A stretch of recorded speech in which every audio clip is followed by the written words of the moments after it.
Okay, welcome to a special road trip edition of The Hobby.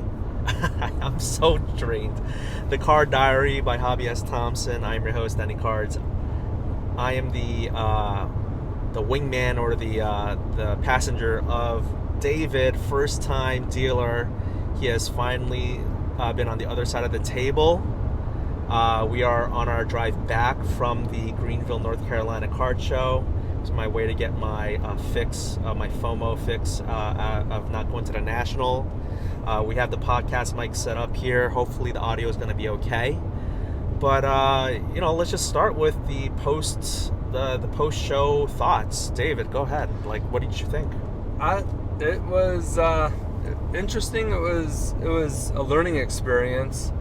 One of the things that is interesting is trying to figure out what customers are interested in or looking for. What I find interesting, or this is very awesome, somebody else won't, they won't care. So it's hard to pick your inventory and what you want to sell. You might want to, it was learning. Yeah, so I think we learned a lot. I brought a whole lot, and I know if I didn't bring everything, somebody would have asked for it. Right. So I brought pretty much everything, and then nobody asked for it. So I'm so sorry about that. No, it's What did you think that people were looking most for at the show? It felt like individuals were browsing. When it came to sports, it was definitely more baseball. Not a lot of hockey, anything. I had a couple of people looking for soccer cards, and a few I would get looking for football, but mainly baseball.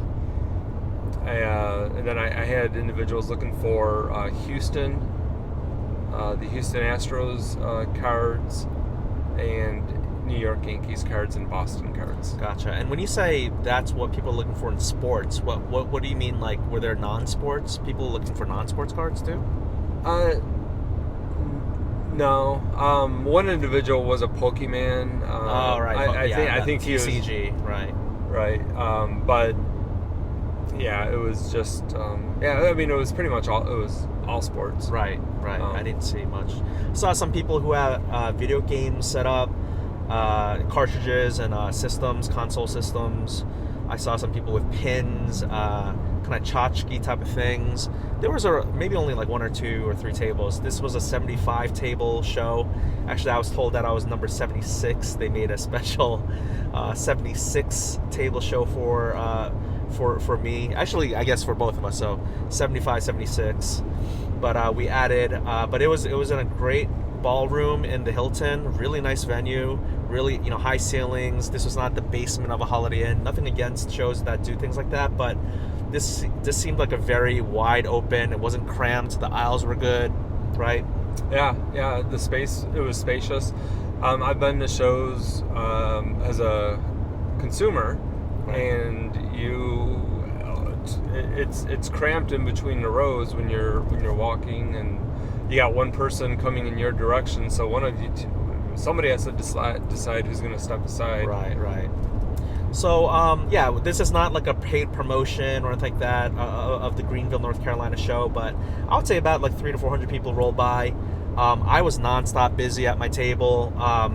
Deals starting as early as, not the first 20 minutes, and there weren't a lot of dealer deals that I made, but, there were some dealers that had some cards that I liked, but I just didn't end up getting to them. A lot of dealers. So it's funny, once I kind of was known around the tables around me that I was buying cards from customers, they started coming over with their stuff that they wanted to sell me, so that was kind of funny. But, there was no such thing as table equity because, they're dealers as well. But, once word got around that I traveled 4 hours or 5 hours from D.C., they were I think people did want to maybe, to use a term, tenderize me or try to see if they could make a deal with me. I did buy probably about more than I sold. I will say that I probably made close to 20 deals. it was just nonstop. And there were some deals that people wanted to make that I didn't make. Like there's this one kid with a Mike Trout 1-of-1 prodigious patches out of Topps Tier 1 2024, and he wanted 17, then 16, then 15, and I just felt bad. I just it didn't seem right to me. Like, I'm not known for high-end baseball. Not that that's high-end, but for like, I don't dabble in 4-figure baseball cards. So I just didn't even know how to comp that at. Maybe you find a similar player, or an older year of Topps Tier 1, right? 1-of-1 Mike Trout. I just didn't have a good feeling for it, so I didn't make the trade. But my downtowns were very highly coveted. I did sell a Joe Burrow downtown. I did not end up selling my Sean Taylor downtown, and I was okay because I was kind of like firm on my pricing, because it's just such a rarely transacted card in terms of like a downtown. Because quite frankly, Sean Taylor collectors collect and keep Sean Taylor. They don't flip Sean Taylor cards. They find forever homes, is what I found. But I didn't want to part with it for like $300 something. And so there was some good, it's kind of like music in like jazz. Sometimes silence can be a note. I feel like that a little bit. So I was glad with some of the deals I didn't make. But man, with the deals that I did make, there was a lot of case hits flown around. My biggest concern is I don't know for sure, but I didn't. I made some deals for some downtowns, and the typeset on the Panini America 2022, 2023, it was either in the center or on the left, and the dealers were all talking to each other, because there were some people who were trying to kind of walk around with these downtowns, and they were like, are these fake, are they not? And so we were all trying to looking out for each other. I really liked the camaraderie. We all had these dealers like talking to each other, and hey, this kid, watch out, he's kind of like coming around too much, or he's a little pushy, or this adult, and reputation is so important, because if someone is selling fake downtowns, they better not show their face again at that show, because the reputation is going around that he sold fake downtowns to people. So I thankfully recorded everything, because I'm a content creator. I have way too much content to go through. It's way too many minutes, way too many like 20-30 minute videos to try to figure out how I'm gonna like break down into a vlog, into like a 30-minute vlog. But it was a lot of fun. I definitely got my national FOMO fix in. So thank you, David, for driving with me on this. We're not even at 10 minutes with this post-show podcast episode. But, I can keep talking, but I want to, since you're here too, like, what was your sense with did you even get to take a break? I feel like, did you get to eat? What did you do? So, yeah, I brought a bag of donuts with me and a bottle of water. So that was, and I just kind of grazed on that. So, yeah, not a lot of time. So I ended up eating 2 protein bars. I don't even think I hydrated, which is bad, because I really like to stay as hydrated as I can. I took 1 bathroom break. So from like 10 o'clock to 4 o'clock, 6-hour chunk. I think I had someone at my table almost the entire time.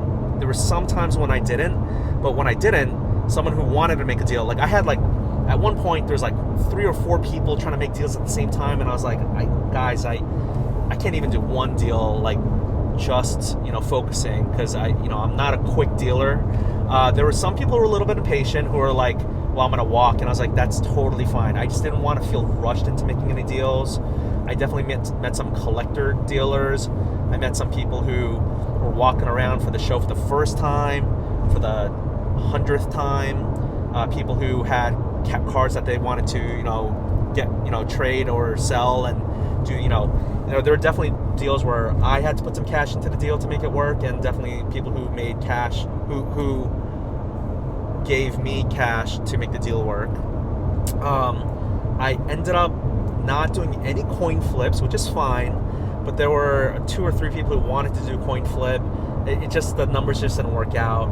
I think the most any one of the coin flips would have been like $50, like $375 versus $425. So I think that I'm okay not doing the coin flips. My biggest concern is if these downtowns, one or more, are fake, because out of the ones that I bought, I will say I bought or traded for Jerry Rice, Brian Dawkins, almost Joe Namath, not really. I didn't end up getting one. A Christian McCaffrey stained glass. Connor Bedard, Young Guns PSA 10. That was a big trade. That was early on too. Same guy who had the downtowns too. What else? There were some other downtown. I can't even remember. There's so many cards.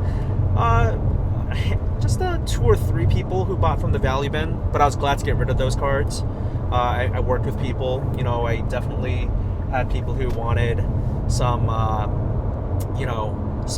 player specific. You know, those are kind of my fun deals. They were low stakes, low stress. It was like, okay, you want, 10 $5 cards, $50 for $30, fine, something like that.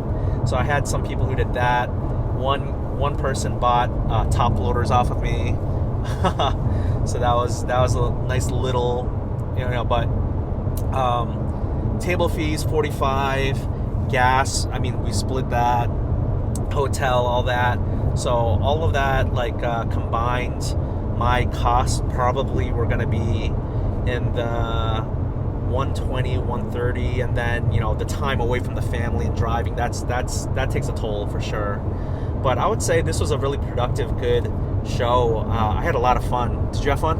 Yeah, I definitely. Yeah, it was fun just socializing and talking to, people, and you're actually learning,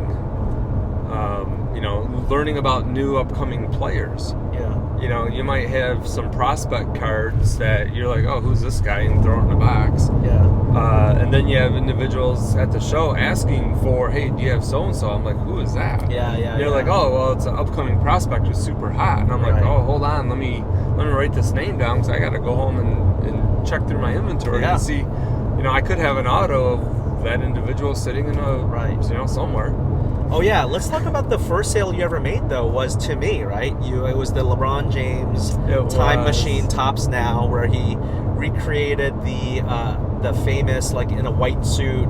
He was in his Cavs hat and a white suit, and that was his draft pick photo or draft photo shoot. And he recreated it with hitting 40,000. So I bought 20 of the Tops Now cards. None of my 20. Oh, and I sold maybe 3 or 4 of them, the Tops Now cards, which is cool. But I was able to buy from David, because he was lucky. He actually got one of them, this short print or super short print. So he made a deal with me. It was funny because he initially wanted 500, but then the card went down in value. Right? We're talking about the value of the Tops Now cards. Yeah. That particular card, I think when it hit, the sales were hovering close to about $1,000. Oh yeah, $900, $1,100. Yeah. And it was like that for a little while, and then it started dipping down a little bit. And it's hard to you throw a sticker. You have a price for a card. You put a sticker on the sleeve. That way you don't forget. Well, and then you don't check it for a month. Well, the price changed, and so it's always hard to keep up with what is today's market. Right. So honestly, I don't even know what it is now. Yeah, it kept going down. I was like, I'll buy the low, I'll buy the dip. I just think it's a cool card, so I was glad to make. It was David's first sale as a dealer. As I bought the card off him, and And then I bought a Jung-Hoo Lee. I'm not a big Giants fan. I'm not a big baseball fan, but he is Korean. The auto is really sweet. It says Lee on it. He very loopy and cursive, and I thought it was a really cool card. Yeah. So you do have a Wemby UFO. Again, David, he won the Topps Now lottery twice. He actually has a UFO Wembanyama card. It's like again, like kind of like the Time Machine LeBron, and it glows in the dark, right? It does. It does glow in the dark. So I'm gonna try and see if he wants to sell that. But you brought it to the show, but no one honed in on it. No one looked at it, a lot of things. Very, very interesting. In general, I mean, it wasn't just cards. And actually, I think the things that got the most looks was the Mark Mosley miniature autograph helmet. For those that don't know Mark Mosley, he's a 1990 or 1982 NFL kicker for at the time the Washington Redskins. When they won the Super Bowl, he's the only player to receive the MVP as a special teams player. So that helmet got a lot of looks. Yeah. Not a whole lot on the Aaron. Offers, yeah. Not a whole lot of looks on the Aaron Judge Yeah. autograph 62 home run commemorative numbered baseball. Hardly any looks on any of the Miguel Cabrera bats. Yeah, the bats. And that maple and blue chrome Cabrera bat is a gorgeous bat. Yeah.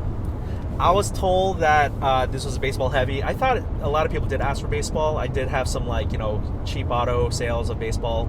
I feel bad that I told David, hey, it's baseball heavy, bring your memorabilia and hopefully you'll get a buyer, but no, they weren't moving much, so I feel bad. Having said that, I know there was some guy selling replica jerseys for like $10 and he sold quite a bit. He sold Michael Thomas and Waddle and some Commanders uniforms, and I think people really liked the price point, or I don't know, but yeah, maybe the auto bats. Yeah, so you learn it did take up a lot of space on the table, and let's say you and I in the future split a table, you would just bring your higher end better stuff, and then no bats or no memorabilia. Right. So yeah, and it's also I'm trying to think, what type of card does a customer want? Yeah. Meaning, do they want raw cards or do they want graded cards? Yeah.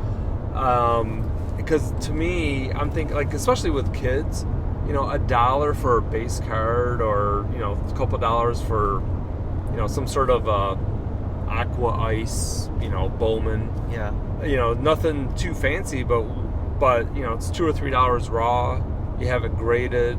Okay, now it's maybe a $40 card. Yeah. So to a kid, so I thought a lot of the ungraded would move, and they're not base ungraded, or they're not base raw cards either. They're sapphire raws, or a pristine non-numbered raw. Parallels. Right. Yeah. But everybody seemed to really just flock to graded only. Yep, PSA graded. I mean, there was not a lot of love for SGC even, or some people had CSG graded, but they were trying to unload them, I think, real quick. But no, I saw a lot of cool cards come through my table. I would have wanted to buy them all, but then I don't know, that would not make a lot of sense. But I tried to use as much as possible the table equity, telling people, I got to be at this, being on this side of the table, this and that. Harder to do with someone who's coming to the table who's set up 3 tables down from me. But it was a lot of fun, a lot of transaction, a lot of action, this was I think this, for me at least, because I know this is David's first time doing this, but for me it was definitely the best show that I've been a dealer at. The best show where the most transactions, the most amount of money kind of moved between me and others, but also buying Jerry Rice downtown and all that stuff. There's a Christian McCaffrey Kaboom that came my way that I tried to maybe make a move for, but I couldn't, or I didn't want to. But yeah, there were some moves for some CJ Stroud Wild Card Comics, COMIX. It was like a 1 of 1, and this guy kept saying jersey match, 7 out of 10, 7 out of 10, and I ended up making the deal. I did get rid of some kind of like non-numbered parallel PSA 10 Joe Burrow and Justin Herbert. Well, the Herbert was a rookie and the Burrow was an orange laser. Like, I kept saying color match, and he said, number match. So it's funny how when you're a salesman, you really want to tout the best pros of that card and minimize the cons. And there's a lot of comps of like, last comp this, but people they're buying it, they just want to comp the lowest comps, and the people who are selling it want to just comp the quote the highest comps. That's just how it goes. I just feel like it's been so long since I've been at the transactional side of the hobby. I haven't been a dealer since maybe October of last year, so like almost a 9-month hiatus. It was a lot of fun. I am exhausted. I feel like my voice is already like going, and that was only a 6-hour show, but I mean, we just had so much fun. I mean, it was like you and I couldn't really talk a lot during the show because I really like just people just kept coming and coming. There's this one guy who was selling a Kobe out of 20. I don't regret not making the deal, but he definitely wanted a decent penny for it, and he kept saying Kobe Day's coming, 8/24, which is August 24th, which is actually maybe my next show, or, well, other than Fanatics Fest, which I'm really trying to see if I can go to. But I have a buddy who is a promoter, and that's in Arlington, Virginia, which is only 15-minute drive from us. I don't know if you'd like to set up at that show, David, but it is like, I forget how much tables are, maybe 50, maybe 60, but it's free admission for people, and he's, if I promote the show, maybe I could get a little table discount. But I hope you feel good enough to maybe want to try this again. I mean, I hope you're not deterred after one time, because it's such a small sample size. Yeah, no, I'm not deterred at all. I didn't need to. It was just fun, just being surrounded in that environment by everybody. Yeah, that was a really good energy, right? I mean, it was a good vibe. Good vibe. Yeah, it seemed like it was. Yeah, it was just really good, and there was a few, and I was actually glad I brought them. But I have cards that go way back, and I had somebody looking for some vintage cards. Nolan Ryan. It was a Boots Day or something. I don't know. Okay. Anyway, some of these old school players, Yeah. and I was like, I happened to grab maybe 15 cards. Yeah. That I brought, and I sold like 5 of these older cards. Oh, nice. There you go. Yeah. What was the sale price? What was the ask price? So I think it was 3 cards, and it was $5 total. Okay. So the card, they're raw cards. Raw. Yeah. And they were deep. I mean, the cards were in great shape. Mm-hmm. But yeah, and I didn't pre-comp it. Got it. And these were 1970. They might have been 1969 cards or 1970 cards. Well, so speaking of, I had one vintage card, and it did sell. It was a 1968 Topps Mickey Mantle, and the guy who was trying to buy it, he loves Mantle. He was another dealer, so he was like, hey, treat me good. And I was there to make relationships. I wanted to like make deals with people, not just like, I wasn't there to like take advantage of people. I was like, I wanted to break even or do better, and not take massive profits, but like just little profits here and there and dink and dunk. But also like every transaction I made was like just another relationship formed and trust formed. It was funny, there were some deals I made where we did one small deal, and then we made a bigger deal later that day, so that was interesting. But this one guy, he loves Mickey Mantle. He has all his cards, and he has multiple of the same cards. And so this 68 Topps, if you want, while I'm talking about this, you can comp it, the listener. But it was I think we saw that SGC 1 or PSA 1 was selling for like maybe 100 something, and raw it was kind of going around for like 50 to 80. He was like, if this is I was like, is there any chance I could get a PSA 2? And he's like, no, there's no way. And I looked at it, it was pretty beat up, really creased, no all round corners. There was no paper loss in the sense of like there's no rips, but it was creased. It was likely in someone's like back pocket, folded up, right? Yeah, it looked pretty beat up. Yes. So we talked about it as a PSA 1 price and not authentic price. And he's like, yeah, I got to get it graded. In my head, I'm like, you know what? I'm not going to try and get more money off this. Let's just settle at, I think ultimately we said, let's just settle it at 70. And so, or maybe 65. Now I can't remember. But, I was like, he's happy. I'm happy. I got out of the card. I can't remember. I might have had it in for like 60, and I was like, you know what, so long as I'm out of the card and it's going to someone who I know is not trying to flip it, maybe he does, but he's going to try and grade it. I thought about trying to grade it, but vintage grading is not something I do. But I guess I could have tried to grade it to try to see if I could get a PSA 2, but he's like, again, like people like David and other people are like, this is a really beat up card. Like as soon as they saw the creases where it was clear that it was in someone's jean pocket, they were like, yeah, just PSA 1 or SGC 1 if you're lucky, or not if you're lucky, but that was pretty much like the average like consensus, I guess, by the dealers around me. And again, it was really cool having like that camaraderie with other dealers. And again, I made some deal with other dealers when they came to me. I think I got rid of a Jalen Hurts color wheel, and coming back I got a Halliburton auto PSA 9. They were both PSA 9s. But yeah, there wasn't much basketball for me to get. I did buy 25 raw Michael Jordans. That came in the CJ Stroud Wildcard Comics 1 of 1 and 7 of 10 trade. I think, again, yeah, I traded away the Herbert and the Burrow and all that stuff. But all in all, I mean, it scratched the itch for me. And I think, you have a smile on your face for people who are just listening and not watching on YouTube.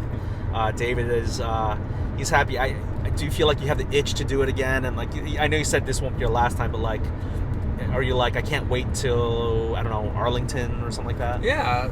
Like, I think I'm an extrovert by nature. Yeah, you are. Yeah, I would say so. Just being out, in the meantime, if I can put a few extra dollars in my back pocket and also make somebody happy, especially yes. The kids when they I had free packs for kids. Yeah when they get their card, their player that they're looking for. Did you give away your free packs for kids too? Because you made some. I did not even have time. Yeah, that's true. That's true. I ran out of space. Right. I didn't even put everything out on display. Right.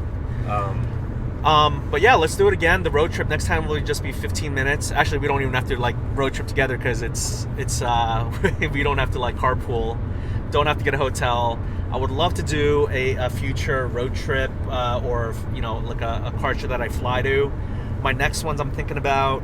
So I got Fanatics Fest and the Arlington show in August. September's Culture Collision. I have someone out in California who wants to maybe not fly me out, but give me a free table if I do fly out. But that might be kind of tough because cross country is kind of tough for a weekend trip. And then I don't know. There's a lot of there's the Chantilly show. There's a Mid-Atlantic card show in Maryland that's close by, only like a 45-minute drive from me. I don't even know how I got this like dent in my face or like this smudge. That's just our hotel. Never again. We're not staying in that micro hotel. That was rough. The Hilton was nice. Apparently there is a dealer rate or like a block rate that would have made it really manageable. So I'll keep that in mind for the future for this show. But I would definitely come back to Greenville, North Carolina. But it is not easy because you have to, there's 8 to 10 hours round trip, right? And we did a hotel stay. But it was fun. It was like a spontaneous adventure. It was. Yeah. Thank you for coming on this with me. Yeah, it was great. It was good. Yeah. So and looking forward to the next one. Yeah, absolutely. Yeah. Final words. Yeah. So my biggest highlight of this card show came from it was like my best sale emotionally. Uh-huh. I mean, I pocketed $2 from the sale, but the satisfaction of this, I think she was like 9 years old.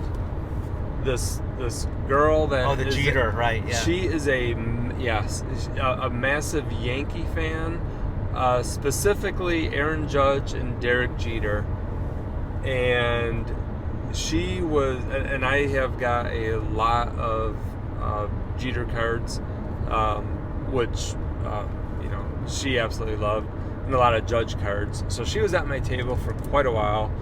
And of course, this is a 9-year-old girl's probably her allowance, which goes kind of ties back into those base cards. So I think she got 3 Jeter cards or Judge cards for $2, and she was ecstatic. And and I'm thinking she had some pretty amazing parents when you have this 9-year-old that is a diehard Jeter fan. And there were some kids who were very respectful, some kids who were not as much, but it was okay. I didn't mind. It's funny because these kids have better cards than I do. They're rolling around with like $1,000 plus cards, and they're like trying to move off them, and like that Topps tier 1 of 1 Mike Trout. But like, I was just like, man, these kids have so much at such a young age. But they were respectful. They were good. They knew their numbers. They were assertive. It was good to kind of like see like the negotiating. I was definitely not taking advantage of any kid, because I think they were taking advantage of me. I think they were cooking me pretty good, David. They were cooking. They were cooking with gas. But it was fun. It's funny, you were talking about you being a natural extrovert. Like, I think, I do have extroverted tendencies, but I think generally I am like an introvert. I think, when we're not recording this, you've seen me or heard me get really quiet, and without making content or checking up on content or just kind of like staring out into space. Like, this is fun, and I like talking with people, and I like to get to know their stories. But especially when there's a lot of people trying to make deals, like, I just like one-on-one interactions. I like one-on-one deals, one-on-one conversations, and the natural introvert in me felt really like overwhelmed, I think, at this show. Yeah, some of the, so when I would have individuals at my table, I would look at them, look at their clothing attire, and see if there's any commonalities. Yeah. There was a 8-year-old kid who was wearing a Central Michigan University hat. Oh. And I'm like, how in the world did you get that? And he's like, oh, my parents went there. My grandma's from Michigan. Mm-hmm. Come to find out, his dad grew up about 25 miles from where I grew up in Michigan. That's awesome. So now you have this rapport building. Yep. And then so that helps, and they stay at your table a little bit longer, and right. You actually having like a normal conversation. Right. There are veterans that roll through, and they will wear whatever branch of service they were in. Right. Either a ball hat or a jacket or a shirt. Right. And I have 13 years in the Marine Corps, 23 years I think. Yeah, 23 years in the Air National Guard, and I've been working with all Army since 2011, 2012. I went to Afghanistan with the Army by myself. Right. As an airman. So I can speak those languages. So when I see somebody wearing an army shirt or something along those lines, I can actually have like legitimate conversations. Right. And it's breaking down building that rapport, breaking down those little barriers, and it kind of puts everybody at ease when you have those conversations. Or if you see somebody that's wearing, hey, I went to that college, something along those lines. So that's just that the interactions are what I like. Yeah, no, the interactions, the community, just got a ton of. Oh, I gotta say one final thing before we go. So you don't know anything about the hobby, like social media. Like, me through Instagram, and we've met in person before, but like when I even asked you, do you know who, say, like Jeff Wilson or Mojo or like some of the biggest names in the hobby, you were like, who are those people? Right. So am I your favorite content creator then on Instagram or social media? You would be my favorite and my only one. So it's kind of like if you have one child and then am I your favorite child? Thank you. I am David's favorite child content creator. Thank you so much, David. This is we got 3 more hours on the drive. We'll make a pit stop here and there, but this was a lot of fun. I hope this was worth listening to. I mean, we're literally just driving, and we are, most important thing, be safe. So we are, please forgive us if we sounded kind of absent-minded or that we're a little distracted, because the primary goal is to get back safely. So having said that, David, congrats on your first time being a dealer. Let's see if we can make a deal for that Wemby UFO glow-in-the-dark card during the rest of this car ride. But thank you so much for tuning in. This has been a wonderful experience. And yeah, Denny Cards signing out.